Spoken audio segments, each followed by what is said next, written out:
I swear, I only meant it as a joke. But she didn't laugh. I didn't expect her to answer the door herself. Honestly, I thought someone like her would have someone for that. A husband, maybe. Or one of those quiet handymen who don't say much. But no. She opened the door with a wrench in one hand and her phone pinched between her shoulder and cheek. Bare feet. A long shirt that didn't try to hide how late it was. That was the first time I noticed how she moved. Like she didn't owe anyone an explanation.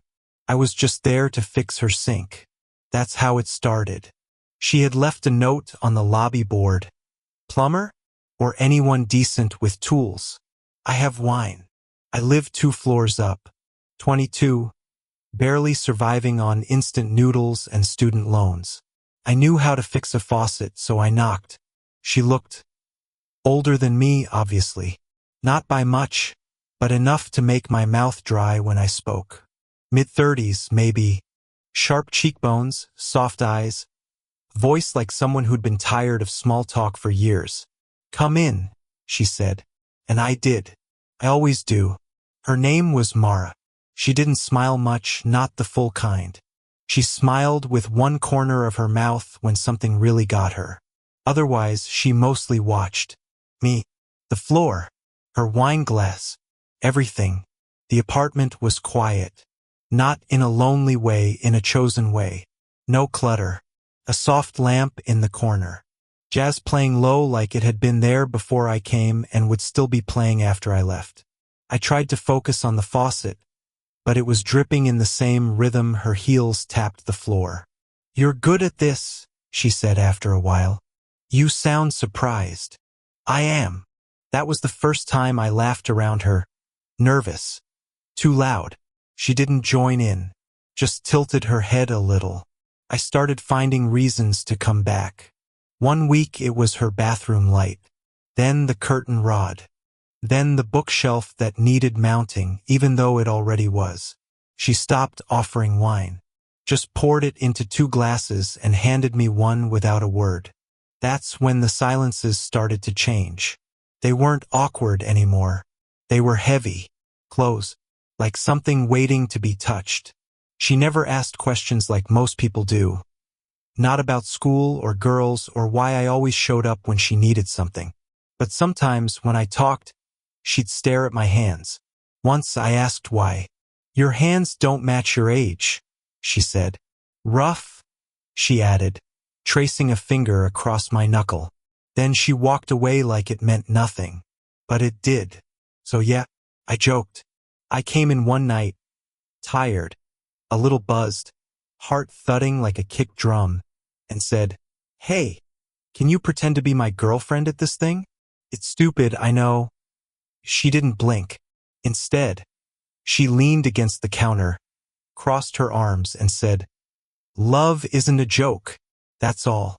No smile. No sarcasm. Just that line. Like she was calling out something I hadn't dared admit. Like she knew. My breath caught in my throat. She turned to pour herself water, but her hand brushed mine on the glass.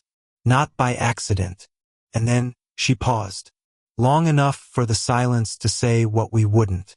Her fingers were still on the rim of the glass, but her eyes were somewhere else. I should have said something. Laughed it off. Called it what it was. A dumb joke from someone 10 years too young, with no clue how to read the room.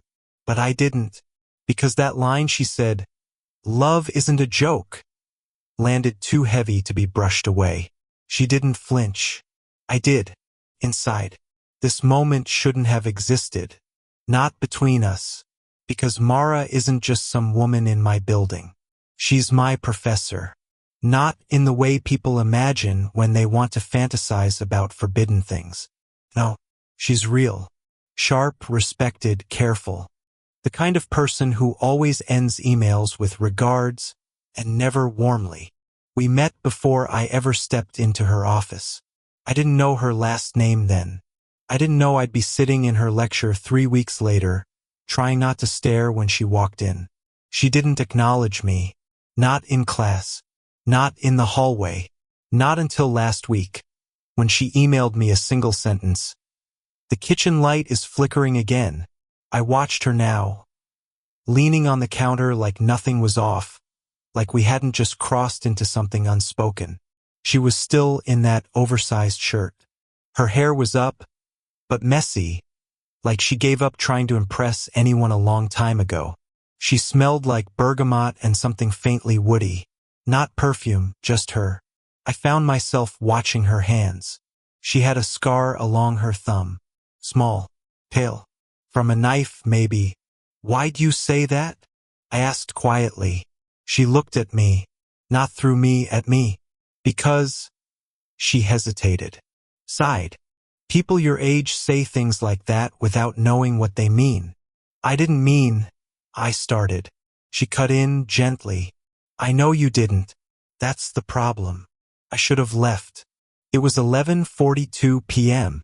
I had notes to write, an email to reply to, a draft due next Monday. Reasons, so many reasons, to walk out and forget how her voice made me feel. But I didn't move, because I couldn't stop thinking about the way she looked at me, like she was angry I didn't understand something I wasn't supposed to yet. "I'm not a kid," I said too fast. "You think I don't know what I'm saying, but You think I haven't been here before?" She said, not unkind. "You think you're the first one who's looked at me like that, thinking this is just curiosity?" My mouth went dry. She didn't sound bitter. She sounded tired. She turned her back to me and ran water over the glass. Her shoulders tensed slightly, barely noticeable, but I caught it. "Mara," I said, softer this time. She didn't turn around. Then, just above the running water, she said something I almost missed. "He left 6 months ago. Didn't even take the dog." Silence. She turned off the tap. Stood there with her hand resting on the edge of the sink, like it was holding her up. That was the first personal thing she'd ever told me. And it shattered something in my chest. Some idea I had of her being untouchable, unreadable. She wasn't. She was human. Maybe too human. I wanted to say something. Anything. Instead, I stepped closer. Carefully. Stupidly. "Did it hurt?" I asked. She looked over her shoulder. Just enough to meet my eyes. Only when I started missing the noise. And then she touched my arm. Like she didn't even realize she was doing it. But her fingers stayed. "Can you stay a little longer?" she asked. My heart felt like it was trying to climb out of my chest. I nodded. I didn't trust my voice. The air in her apartment changed. Not suddenly like a switch, but slowly, like warmth creeping under a door in winter. She hadn't moved her hand. It still rested lightly on my arm. And I hadn't moved either, because I didn't want to, because I didn't know what would happen if I did. I kept telling myself this wasn't real, that she was just lonely, that I was just convenient. But the truth was, I wanted it to be real, more than I had the language to admit. She poured more wine, didn't ask, just handed it to me and sat down on the floor beside the couch. Bare legs curled under her, back against the armrest. "Come down here," she said, voice quiet. So I did. We sat there in that too-still room, glasses half full, the soft hum of music now replaced by a silence that didn't feel empty. "I used to think I'd have kids by now," she said suddenly. No warning, no context, just that. I looked at her. She wasn't looking back. I used to picture them, like a movie montage. Me at the stove, someone's little feet on the hardwood, a hand on my lower back that just knows me. I didn't speak. I don't picture it anymore. That hit me harder than I expected. Not because of what she said, but how she said it. Like she was mourning something that never lived. And maybe, in a way, she was. I wanted to say something comforting. But what came out was, "Do you feel alone?" She smiled. But not the nice kind. "No," she said. "Alone is clean. I feel unfinished." I blinked. That word, unfinished, it sat on my chest like weight. I don't know what made me do it, but I reached out and brushed her knee with my fingers. Just a small gesture. Human. Kind. Maybe more. Her breath caught, barely. But I felt it. She didn't pull away.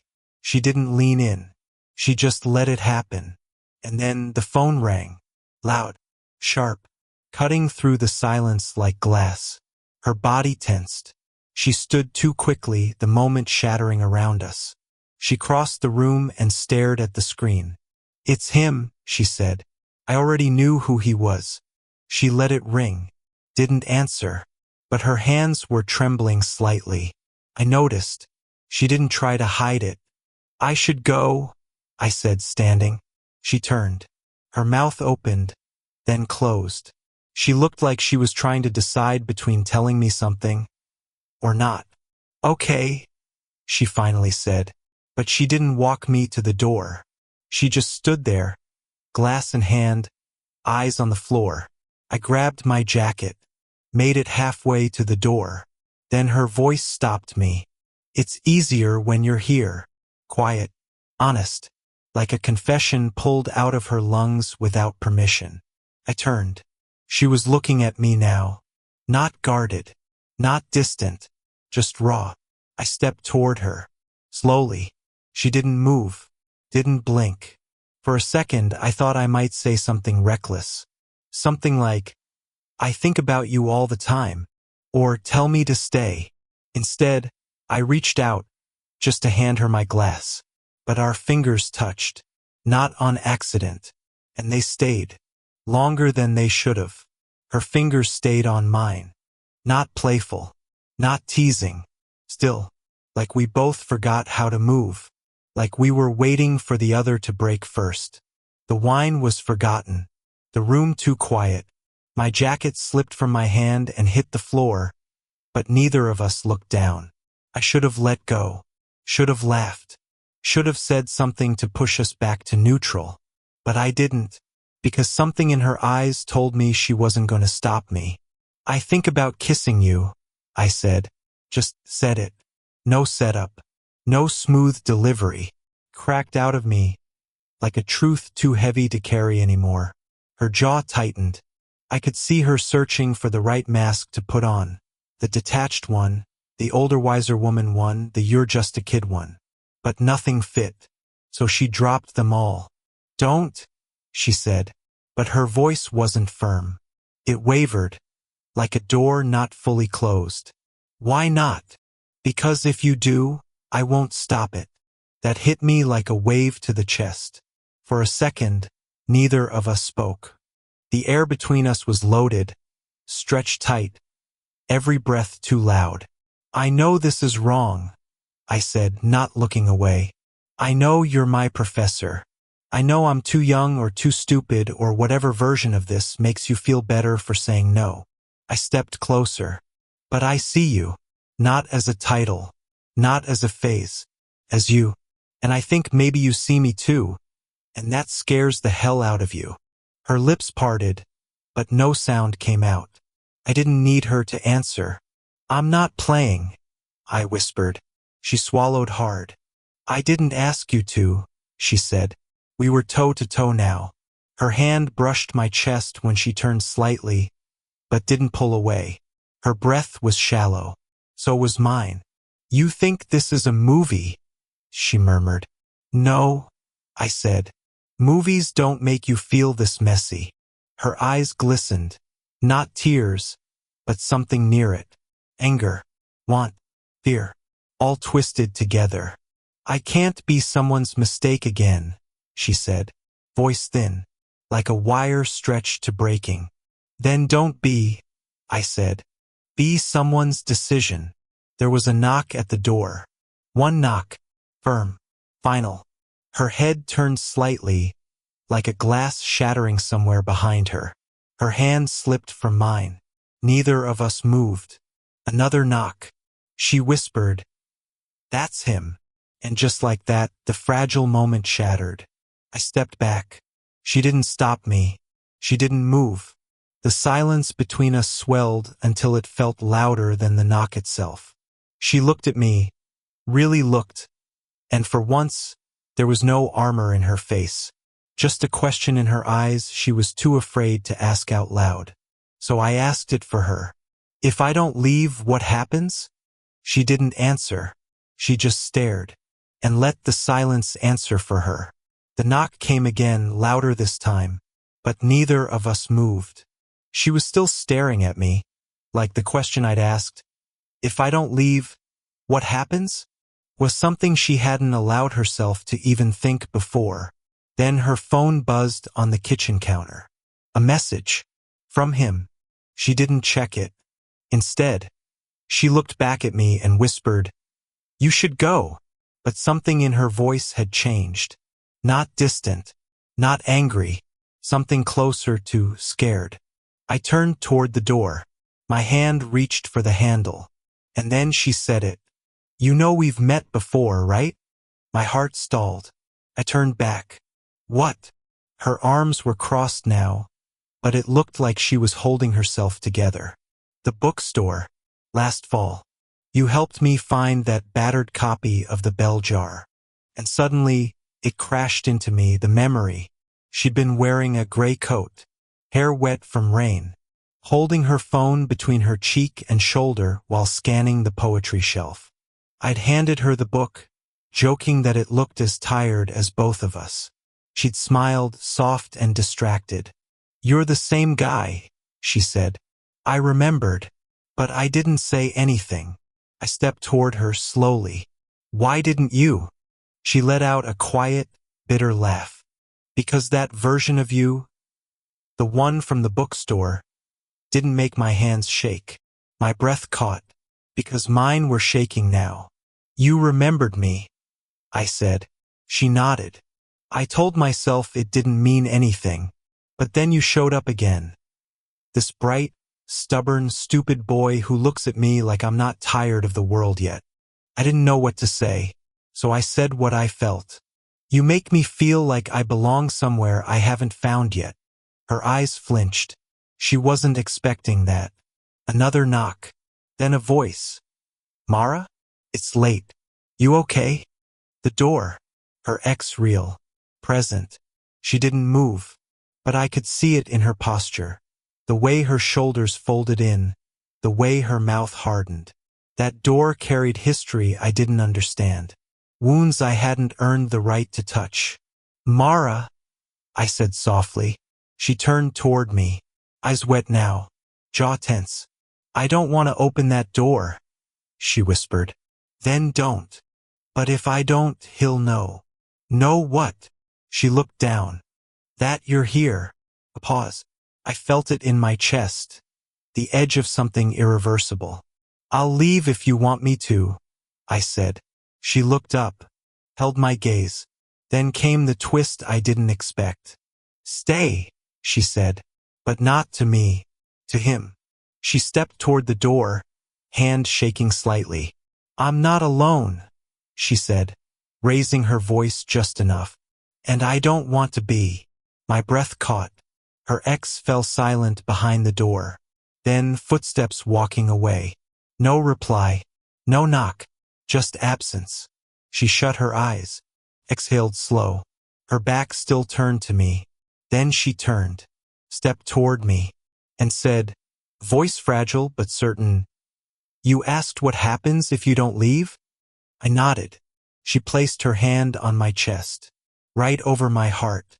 "Then we stop pretending." I should have kissed her right then. It would have been easy, cinematic even. She was standing so close, hands still pressed to my chest, voice still trembling from what she just said. Then we stop pretending. But nothing about this was easy. And we weren't in a movie. We were standing in the quiet aftermath of something messy and delicate. Something that didn't have rules, only consequences. She took a step back first. I felt her hands slide off me, like she was trying to be careful not to take too much. Her face was unreadable, but her breathing wasn't. It was short, uneven, like she was trying not to cry. "Mara," I said. "I know," she cut in. "You don't have to explain. This is complicated." That's not what I was going to say. She looked up, surprised. I hesitated, then said it, soft, slow, real. I care about you. Not in a fantasy, not in a crush way. In the kind of way that makes it hard to leave this apartment without checking if your lights are still on. She covered her mouth with her hand. Not to hide, just to hold herself together. I'm scared, she whispered. It was the first time she'd admitted that. Of what? She let out a shaky breath. Of being wrong again. Of letting someone in and realizing too late that I was just a chapter to them. I stepped forward. You're not a chapter. You're the part that makes me want to stay in the story. Silence. A warm one. Her eyes searched mine. Slowly, her shoulders softened. But she didn't smile. She looked like someone standing on the edge of something real, terrified to jump. I don't want to ruin your life, she said. I almost laughed. Not because it was funny, but because of the absurd tenderness in the moment. Then don't, I said. Just be in it. She didn't kiss me. Not yet. Instead, she walked to the window, looked out, then back at me. I told myself after he left, I'd never ask someone to stay again. You didn't ask, I said. I didn't leave. Her lip trembled. She turned away, covering her face with her hand again. I gave her space. For once, silence felt like the most loving thing I could offer. After a long minute, she spoke. You'll graduate in what, a year? I nodded. Do you think you'll still care about me after that? I stepped closer, carefully. Do you think you'll stop being you when I do? She didn't answer, so I gave her what I'd been holding in for too long. I didn't fall for your job or your age or the idea of you. I fell for the way you look out the window like it's listening, for how quiet you get when you're pretending not to care, for the scar on your thumb and the way your voice dips when you say something you mean. She turned then, slowly. I don't know how this ends, she said. Then let's not rush the ending, I whispered. Let's just begin. She came to me, one step, then another. No kiss. Not yet. Just her forehead resting against mine. And in that tiny, impossible space between us, she whispered, okay, stay. And I did. Not in some dramatic, perfectly staged way. Her head didn't land on my shoulder at the exact right moment. It was messier than that.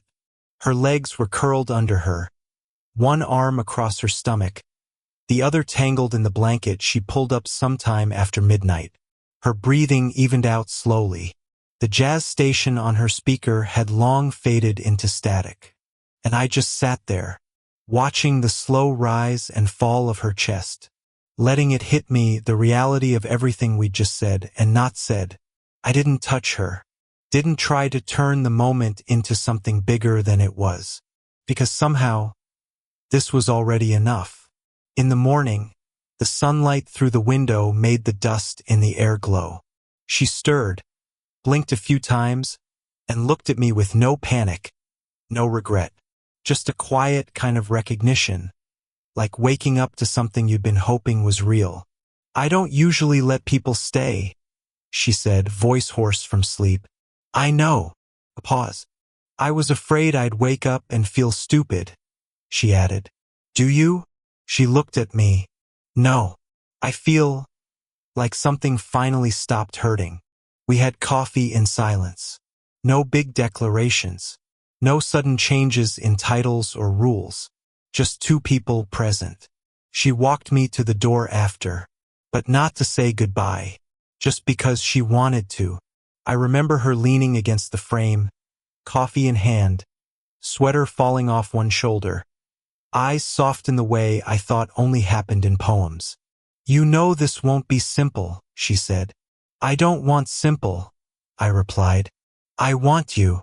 She didn't smile, just nodded, slow, like she was finally letting herself believe I meant it. Later that week, in class, she didn't look at me once. But after everyone left, she lingered at her desk and slipped me a folded note inside the back of a book I was returning. It read, No one has ever seen me without asking for less. You didn't flinch. Thank you for staying. Months passed. The world didn't fall apart. There were hard moments, whispers, boundaries, long talks that didn't end with answers. But we kept choosing each other. Not because it was easy, but because walking away felt worse. She started saying my name differently, softer. I learned what made her laugh. She stopped checking the clock every time she looked happy. Like joy had an expiration date. We never needed to pretend again. Looking back, here's what I know now. Love isn't about perfect timing or perfect people. It's about the quiet bravery of showing up, even when it feels terrifying. It's about letting someone see you, tired, unsure, unfinished, and not apologizing for being real. Mara taught me that love isn't a performance. It's what happens when two people finally stop pretending. And maybe, when I first joked about her being my girlfriend, maybe part of me wasn't joking at all.